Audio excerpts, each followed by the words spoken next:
Hello, this is Scott Jentz. Welcome to Sandbox Stories.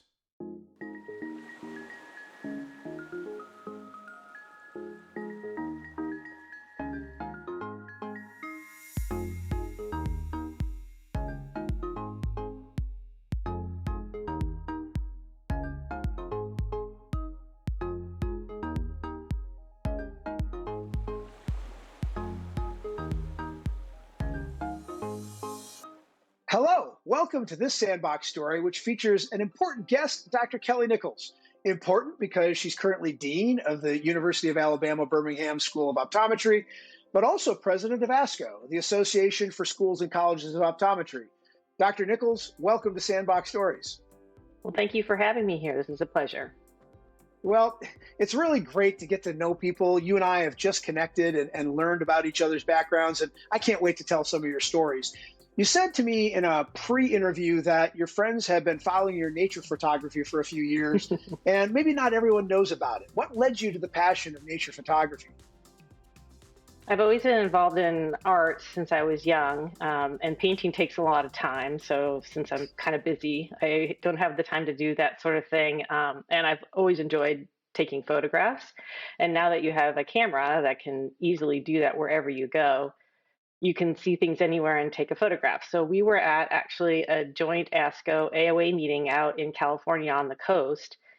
And I had gone out for a run and come across some beautiful flowers and taken a picture of them. And I got home and my husband was like, "You have so many pictures of flowers, you should do something with them." And I'm like, "What would I possibly do with them?" And I hadn't been an Instagram person at the time. I don't think Instagram was brand new, but certainly not brand new, but it was new to me. And so people said, "You should do Instagram because you don't really have to talk about it it's just a photograph if you want to." So I posted a picture on April 30th, 2018, which is now 3 years and some ago, and I've never missed a day. And so the hashtag is Daily Nature Photos KKN, and I live in the South, so a lot of it is pictures of flowers and the lush vegetation that we have here. But my son is now in Utah, and he takes pictures of vistas because he's a mountain biker. And so I've actually convinced him to send me shots that I can post, which makes me feel like his appreciation of nature has really grown. And you're both using just basic digital photography off of your mobile device? Yeah, just an iPhone. There's a Wow. lot you can do. And, you have to start. I tell Brady, you have to start with good content, but then you can do a little photo editing, nothing like cropping people in or out or things in or out, but just to tweak the color or the contrast, something like that. But I really enjoy that part almost as much as taking the photos. And on Instagram, again, it's Nature Photos KKN. Yep, it's Daily Nature Photo, KKN is the Instagram, and I'm Kelly K. Nichols, if anybody wanted to occasionally see a human in one of my photos, something that's Okay. going on at the school or something like that. So more than welcome to have people I join. also, that's awesome. I also have to ask about your ability to cook. You said that you have a special dish, duck cassoulet. Cassoulet. Yep, it's a What French is dish. I think duck it, cassoulet? yeah. So you start out with duck legs, which sometimes are hard to find, and you make them confit, which means you slow boil them in oil, olive oil, garlic, pepper, and some herbs for hours until the meat's almost falling off the bone. And then you make a bean. It has a white bean base, and you nestle sausage and the duck in it, and it's a slow cook in the oven. Has a little bit of a tomato base, and it's delicious. I think originally it probably was what the French did when they had like just stuff left over, and they would throw it on the stove and then pop that in the oven for hours. And it's actually, kind of a very difficult dish to make. Wow. But And your husband's also an optometrist. Just tell us quickly about him and your family. right. So we met when I went to Ohio State to work on a PhD, and he was just finishing up optometry school. And then he stayed on there, went to do a master's degree in contact lenses with Joe Barr. And then I finished my PhD. He had started the PhD program. So we were kind of competing for degrees. We both have OD, MPH, and PhD. somewhere along the line, we got married and we had two boys while we were there. We were on faculty for a while, and then we moved to Houston. We've always done research together. He's always been a bit more of the contact lens side. I've been a bit more of the dry eye side, and they collide quite a bit. So we've always had a shared lab. It's Well, been I fun. was going to say you've got a lot of degrees. To say you're an academic is academic. What got you headed toward eye care? Hmm. Well, when I was one of those STEM undeclared college juniors. I knew that I liked healthcare and biology and chemistry, but I didn't really know which direction I was going. And I knew that blood was not something I wouldn't say I got queasy. I just didn't like it. And the thoughts of needles and knives and all that it was kind of, you know, a lot of people feel the same way. And at that time, my dad said, well, maybe you should go talk to the optometrist. He's a good friend of mine. And so I met with our family optometrist, who was actually very involved I lived in Nevada, Reno, Nevada. He was very involved in Nevada AOA politics, and it just kind of sort of introduced me to optometry, and I went to optometry school. That's awesome. And what got you or drove you to these deep paths of education? Because I mean, talking about so many degrees, both you and your husband, that really must be a passion. What drove you to those?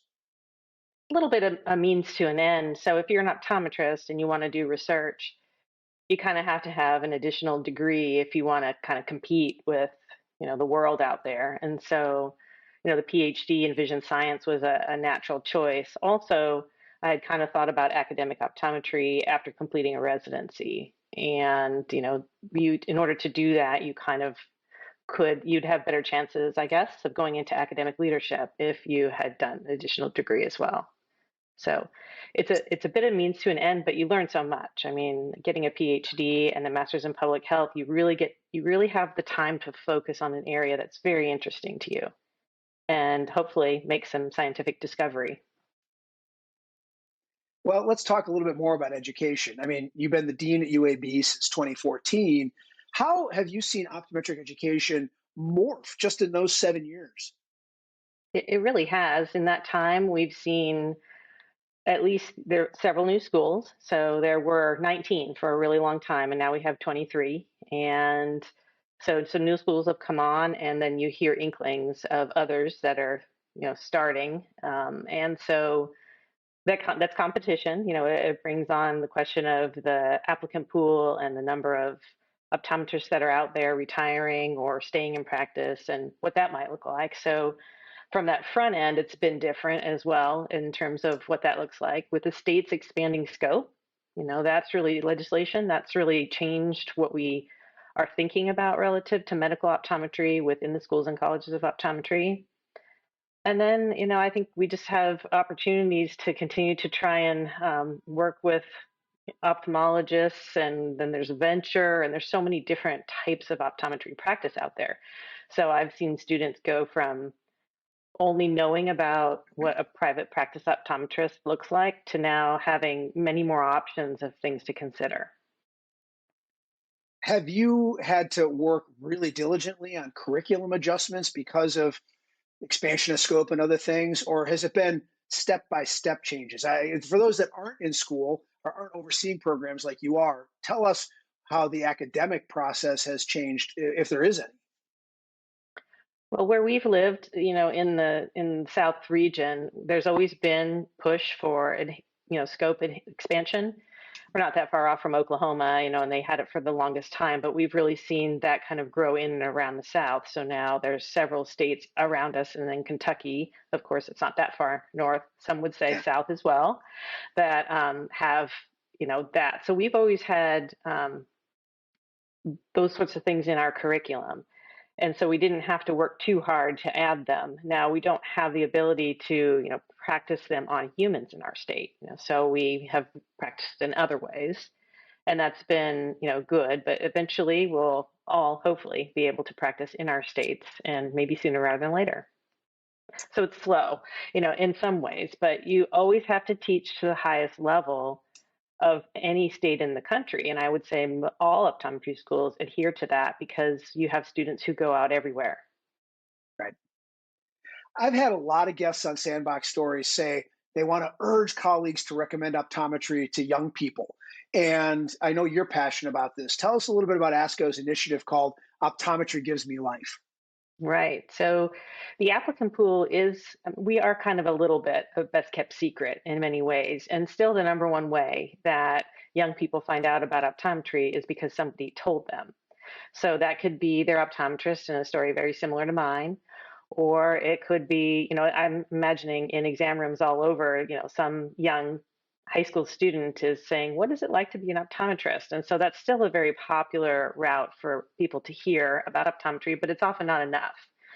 Oftentimes, optometry isn't one of the main health professions that's given to a college student who's gone to a counselor. They may first say dentistry or medicine, and we're working really hard to try and encourage counselors and such to also make that be one of the options that they give to talented pre-health students like myself when I was back in the day.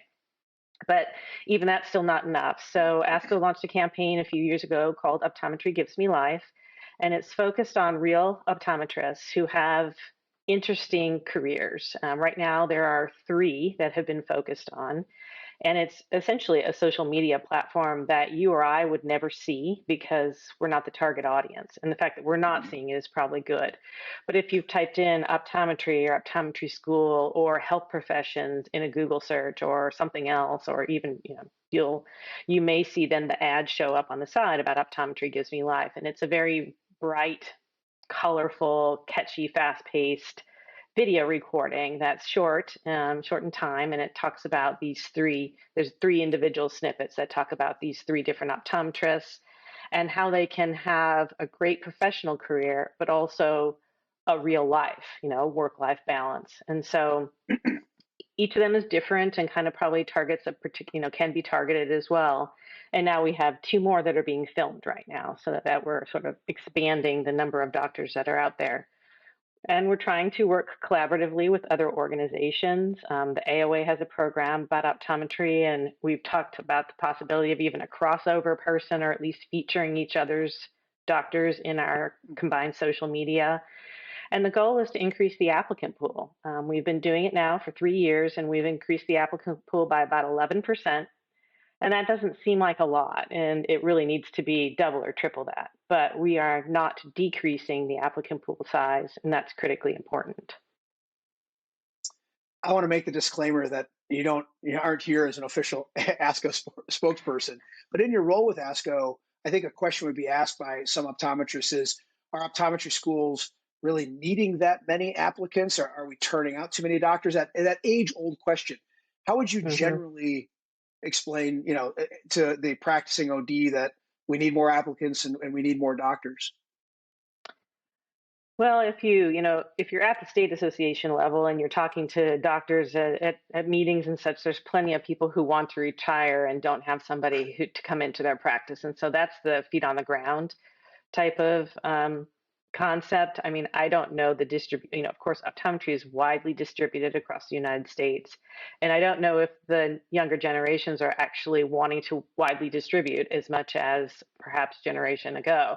And so while there may be a condensation of them in a populous area, I don't know if, they're getting out there into the rural communities as much. So in that aspect, we still do need, doctors, of course. And the burden of eye disease is amazing. There will always be, things for us to do. At the pace that we're going right now, I don't think that we have too many optometrists, or I don't think we're graduating too many either.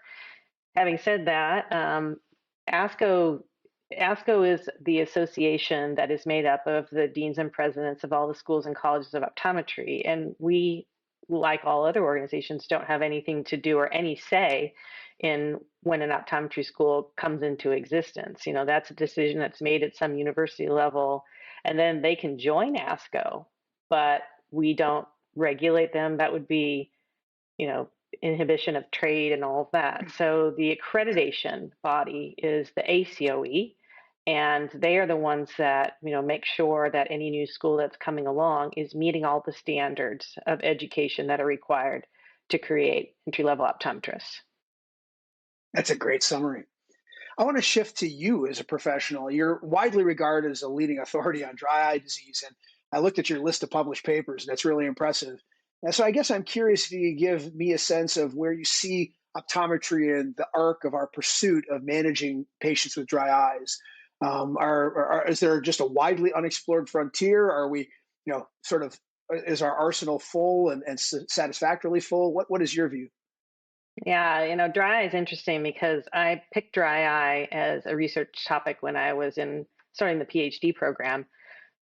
It largely because my mentor, Dr. Carla Zadnik, said you should pick something that you are passionate about, but also something that optometry can do.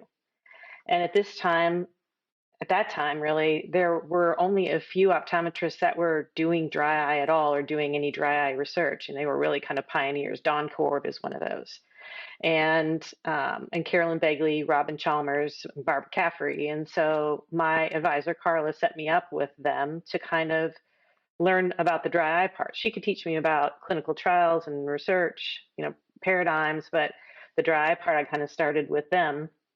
And then from there, it just kind of grew. Back then, dry eye had just been defined. It had its first definition in 1995, 96, and there weren't any treatments, So what you could do, well, there was punctal plugs, and that's what I did in my residency, tons. And that was it. And so since that time, if I look back at that, there really has been such a growth. I mean, we now have several, one even approved this week, therapeutics for dry eye. And so that's exciting. And I now have the opportunity to work kind of on the quiet side of many startup companies who come to me because they don't know about study design and dry eye. They don't know about optometry and how optometry, has really embraced dry eye. And so I kind of can help give some guidance on those areas. So I hear a little bit about all of these companies, these names you would never even know. So I know out there are, 10, at least 10 companies that have something brewing related to dry eye. And a lot of them are different types of molecules that are not currently available to treat dry eye. So eventually, I'm hopeful that we'll have an armamentarium like we do in glaucoma, where you can add some to each other, and maybe we can differentiate a bit better. And this one is for this type of patient, and our classification will become, more understood, so that we can target specific treatments towards certain types of dry eye. And so I think it's only going to keep going. It's a huge market, so I think it's very I, positive. I'd be interested in your advice to the practicing optometrist who says that they do some management of dry eye, right, the cursory level, but there's either a time commitment manner where they know there's patients with clinically relevant disease, but they don't feel like they have the time to focus on all of the treatments, or there's too many patients, too many things to go through with patients and healthcare coverage. What is your advice to them to take it another level? Because I see daily emails about learn about this stuff, get deeper involved. But I think there's a lot of docs that are on a cursory level. How would you advise them to go deeper? Yeah, it's interesting. I just wrote about this in my editorial for Ocular Surface News this week. Okay. I call it there's actually something called the Goldilocks principle. And it's applied across politics, so many different disciplines. And what it really says is there's a just right. There's something that's in between too little and too much. And so you need to kind of find and focus on what that just right is. And so I think that there's a Goldilocks principle for dry eye, and it is practitioner specific, and it may even be practice level specific too. So it may be a practice is really interested in dry eye, but not all the docs in there are. And so I think people just have to come around like how much is right for them and what is the office protocol going to be. So you've talked to some doctors who have dry eye only practices. That's all they do. And then you have some docs who, really just don't know how that they can incorporate it into what they're regularly doing. So my advice for those that are really, there's enough information out there for those docs who really want to go all in.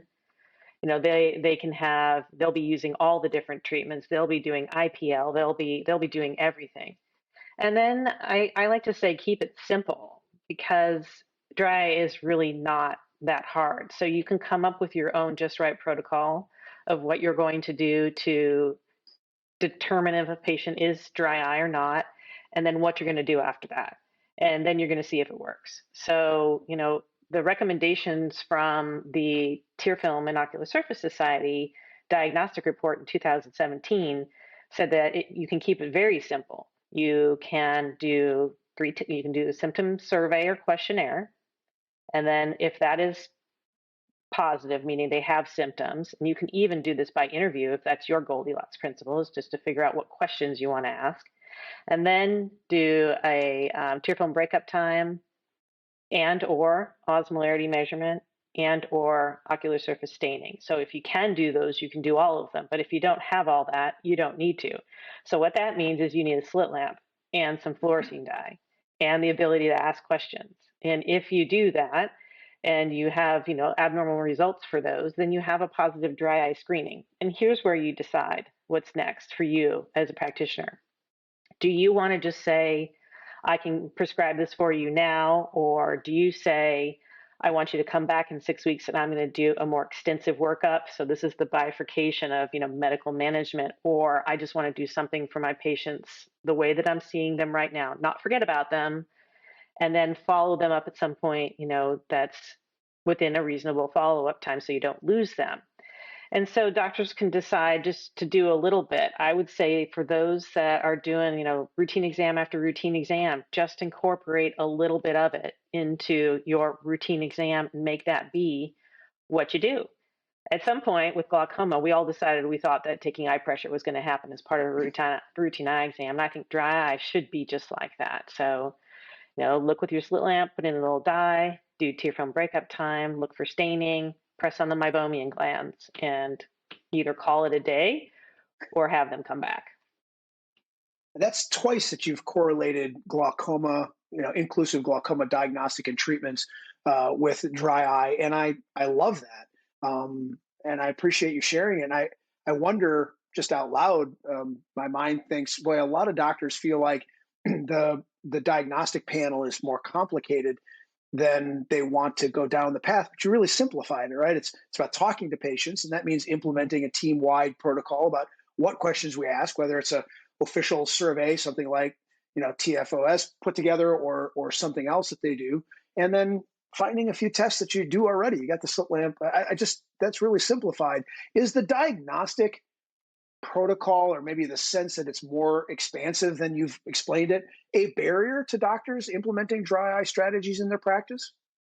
Probably because they think, well, I have to have fancy equipment. I have to be able to, look at mybography, or then I'm going to have to buy an expensive treatment that goes with it.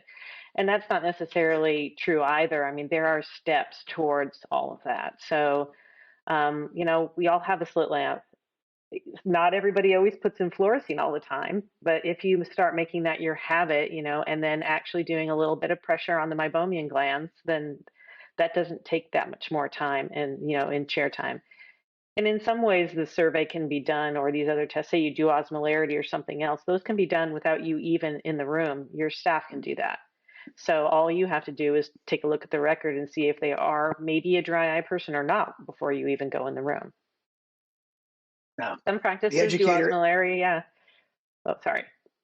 No, I was going to say the educator educating. I love that. I think that the other part of it is doctors need to, like they do with pressure testing or anything else you're doing, looking at the macula, is talk to the patients about what you're seeing while you're doing it, right? Because Hmm. there is this unknown to the patient. Why are you pressing on my eyelid? How do you advise doctors in that way to educate the patient along the way?